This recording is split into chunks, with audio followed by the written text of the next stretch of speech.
Hey guys, this is Spartacus here, and Twitter is adding dislikes to its platform, which is a little odd. Apparently you can't publicly see how many dislikes a post gets, which is very interesting. So I guess this is something they're testing out. I thought I'd throw that here at the beginning of this video because I thought it was interesting. If you guys have not followed me on Twitter, you're more than welcome to do so, and there'll be a link in the description below that takes you to my Twitter page. But anyway, let's go ahead and talk about the main topic of this video, which of course is going to be about Call of Duty. So there's this idea that a lot of people think that if Call of Duty took a year off, like we just completely skipped an entire year of releasing a new title, that it would actually make the next game a lot better. And I definitely agree with that. I think Call of Duty should definitely take a year off and really focus on making the next title as best as it can possibly be, because we know that Call of Duty is an annual released game. You know, we see a new title come out every single year, and it would be nice if they did take at least 1 year off just so they get a little bit more time to work on their next Call of Duty game.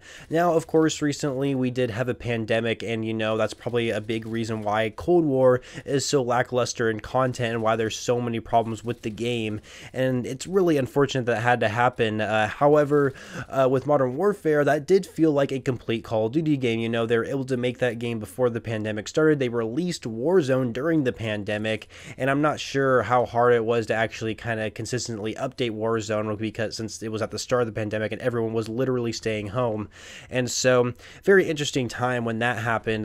But you know, Call of Duty's been in this rut for the past few years where their games don't feel polished, they don't feel like they're complete, and there just feels like there's just not enough passion put into the games to make them as interesting as they were in the past. Now, I will admit there are a few exceptions, like Modern Warfare 2019. As much as I hate that multiplayer, I definitely felt like it was a complete Call of Duty game, because ever since Infinity Ward got done making Infinite Warfare, they started making Modern Warfare 2019 from start to finish to when they released it, right? And so they had an idea where they wanted to go back to the modern series, and so they had that idea as soon as they got done with Infinite Warfare and worked all the way up to it with that same idea and then released it. And I think that's what really helped them make Modern Warfare 2019 successful. Even though I hated their approach to that game, they still were successful with the game, like through sales and just with the community in general. I mean, the game was very popular, especially compared to Cold War. But if we look at Treyarch and their last couple Call of Duty games, right, which right now is, we got Black Ops Cold War, then before that was Black Ops 4. So normally we have a 3-year development cycle when it comes to Call of Duty. So every year we get a new Call of Duty game, but it's always made by a different developer, right? So, you know, Modern Warfare was made by Infinity Ward, Cold War was made by Treyarch, and then of course the next game is going to be by Sledgehammer Games, which I'm very curious how that is going to turn out. I have a bad feeling it's not going to end up very well, which, that's... Ooh, guys, I could get really into that, but we're not going to do that right now. However, I do want to talk about the 3-year development cycle for just a second here, because I think the 3-year development cycle when it first started was very good. I think it was a positive, I guess, direction that Call of Duty was heading towards. So when this first started, right, we had Call of Duty Ghosts out, right, which obviously didn't perform very well. That was like one of the worst Call of Duty games for its time. And then, of course, the next game we were expecting Black Ops 3, right, you know, because we only had Treyarch and Infinity Ward making Call of Duty games. So the next game we were expecting it to be a Treyarch title, which of course would have been Black Ops 3. But instead we got Advanced Warfare, which was made by Sledgehammer Games, because they introduced that studio into the 3-year development cycle. And I thought that was very interesting, and I actually did enjoy Advanced Warfare. Definitely not one of my favorite Call of Duty games, but I definitely enjoyed it at the time. And then after that we got Black Ops 3, and Black Ops 3 had so much content during the launch of the game. We got Campaign, which was 4-player co-op, which I know the campaign wasn't like that great story-wise, but it was pretty good gameplay-wise, and you could play it with 3 other friends, which was awesome. So we got a full-fledged campaign, we got a full-fledged multiplayer, we got a full-fledged zombies mode, and we got Dead Ups Arcade, and then we got Nightmares mode, and then we got free run mode. I mean, we had so much to do for the launch of Black Ops 3, and I think when they first extended Treyarch's development cycle for that game, because they brought in Sledgehammer Games to release their game, I just think it was so beneficial, and that's why Black Ops 3 is so memorable to a lot of Call of Duty fans to this day, even though a lot of people like to bash on the advanced movement Call of Duty games, Black Ops 3 is arguably the best advanced movement game that we ever had in the Call of Duty series, and for good reason. They just had so much content and so much for us to do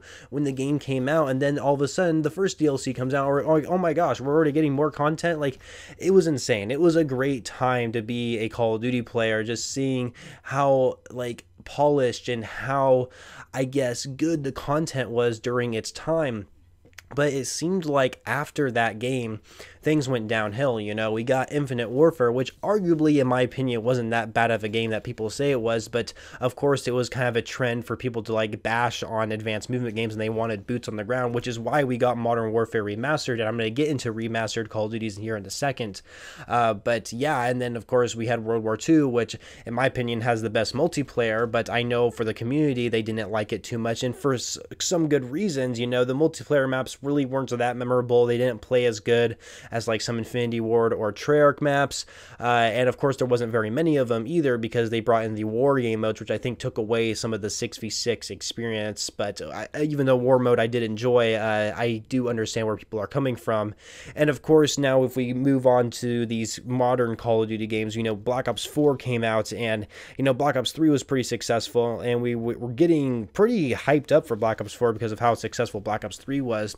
But unfortunately, Black Ops 4 was a little bit of a disaster because they reused a lot of the same assets from their previous Call of Duty games, and there wasn't too much unique stuff that was added to Black Ops 4. Zombies, we got 4 maps at launch, which was awesome. However, their biggest problem with that is that they were focused on 2 completely different storylines that didn't connect to each other, and so I think it kind of ruined the Zombies experience a little bit. But the biggest reason why Black Ops 4 didn't actually perform as well, or not perform as well, but just didn't, I guess, become as polished and as good as Black Ops 3, is because Treyarch had to come into Sledgehammer Games and finish their game, which is actually Cold War that we see today. And that's what's really odd about it. You know, we got Black Ops 4 made by Treyarch, and then Infinity Ward came out with Modern Warfare. Then we were supposed to get a Sledgehammer title, but instead we have another Treyarch title, which is Cold War. It was supposed to be a Sledgehammer game, a Call of Duty game, but I guess there was some like disagreements going on with Sledgehammer Games and Raven Software, and so they had to like have Treyarch step in and make this game, which is why Cold War isn't that much better than Black Ops 4, because, you know, it's so much lackluster in content. It's not very polished, and you can just tell these games are rushed, and that's something I do not like, because Treyarch used to be so good at making their Call of Duty games, but now that they were forced to make Cold War and like kind of forget about Black Ops 4, things just went downhill. Not to mention a pandemic happened, so of course these developers were working from home trying to finish up making Cold War, which I think is definitely part of the reason why it's not as polished that we see it as today. But, you know, Infinity Ward got a little bit lucky because, you know, that when developing Modern Warfare, they didn't get interrupted, and from start to finish, they knew they were going to make a Modern Warfare game, and I think that's one of the reasons why the game was already polished and a lot more successful than Black Ops 4 or even Black Ops Cold War. And of course, through casual players out there, I think that was like one of the Call of Duty games that they enjoy more compared to the rest of them. But anyway, yes, 3-year development cycle is great, but having these interference where the Treyarch had to take over for Sledgehammer Games just kind of ruined a lot of the monotony in a way.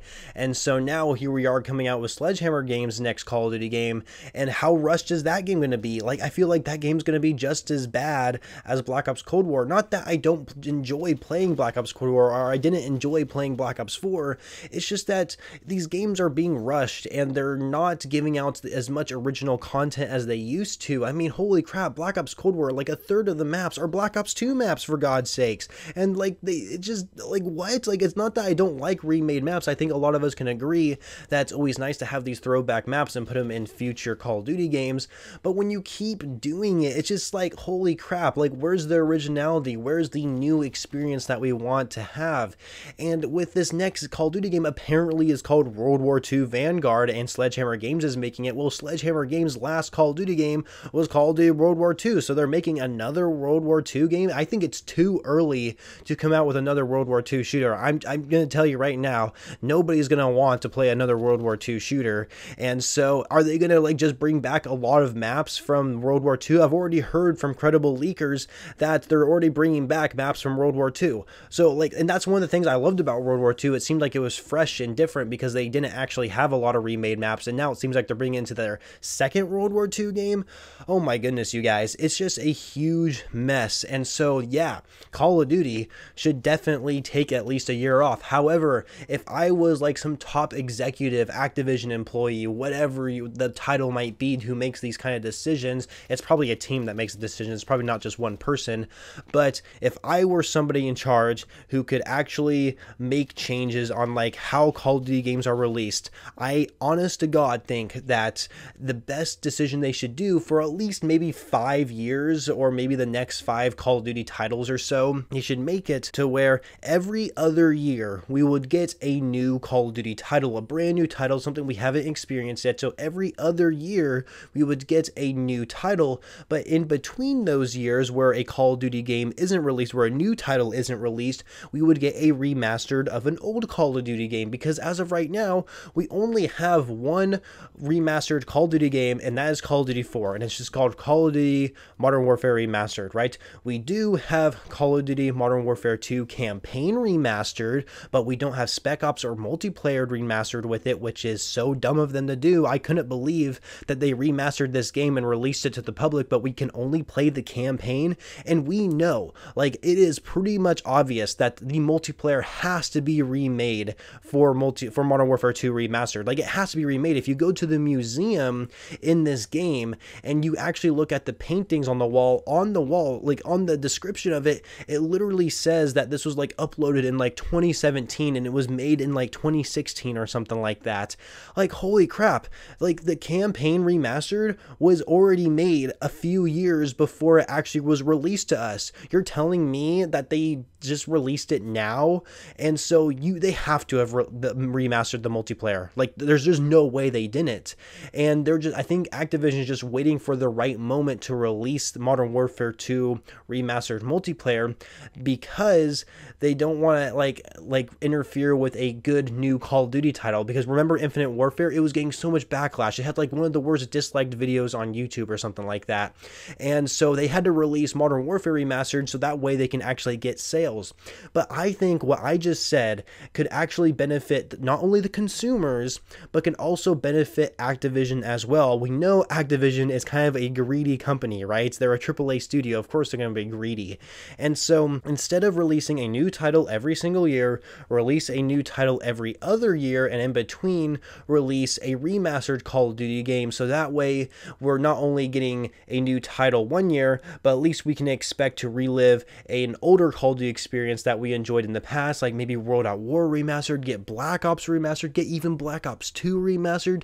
Do this for at least like 5 years, and I think the Call of Duty community will actually stick together more, and we're going to get more fans, and you're going to keep old fans involved. And I just think overall that is such a better idea and such a great thing for the consumers and for the developers and Activision themselves, because the developers will have more time to work on their newer Call of Duty games. And you know, remastering an old Call of Duty game can't be that hard. I mean, I'm not a game developer, so I couldn't tell you how it all goes, but literally when you remaster a video game, everything's laid out for you. You know exactly how like the campaign missions are going to be set up. You know exactly how the multiplayer maps are going to be made. All you have to do is update the graphics and keep everything else the same. That's all you have to do. And the great thing is, if they come out with remastered Call of Duty games, do the same thing they did with Modern Warfare Remastered and give us microtransactions, give us DLC weapons as well if they really wanted to, but still keep us invested playing these games, like still bring out the different seasons and all this types of microtransactions. They can still add this stuff, but still keep the gameplay experience the same, because that's really what it is. That's what we remember as the gameplay experience. And so Holy smokes, you guys, that is my biggest rant and my biggest recommendation that I think Activision and Call of Duty itself needs to do, because right now they are in a rut. They are in a rut right now. Things are not looking good for them, except for Warzone. They're lucky that Warzone pulled off for them, so I'm pretty sure they're happy about that. But they need to do the business model that I just mentioned, because I really think it will definitely pay off in the future. So anyway, that's it for this video. A lot longer than what I usually make, but I hope you guys stick through it and listen to the very end. And if you did, make sure you leave a like, and of course subscribe to the channel if you haven't already for more videos every single day. And I shall catch you guys later.